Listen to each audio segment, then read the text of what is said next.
এই সরকারের কেউ না কেউ সহযোগিতা করছে, যেমন এমপিরা পালাই গেছে, এটা কেউ না কেউ সহযোগিতা করছে, রাষ্ট্রপতিকেও কেউ না কেউ সহযোগিতা করছে, করার কারণে রাষ্ট্রপতি আজকে পালাই চলে গেছে।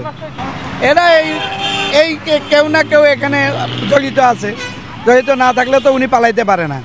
উনি এই যে এখন যে গুজবটা উঠছে যে উনি পালাই গেছে, আমার তো মনে হয় না। এটা আমি তো মনে করি প্রধান উপদেষ্টাও এর সাথে জড়িত, তাহলে সরকারের কেউ না কেউ আছে, উপদেষ্টাদের কেউ না কেউ জড়িত আছে এর সাথে। জড়িত না থাকলে এই অবস্থাতে উনি যেতে পারেন। এত মানুষ মারা গেল, এটার জন্য তো দায়ী শেখ হাসিনাই দায়ী।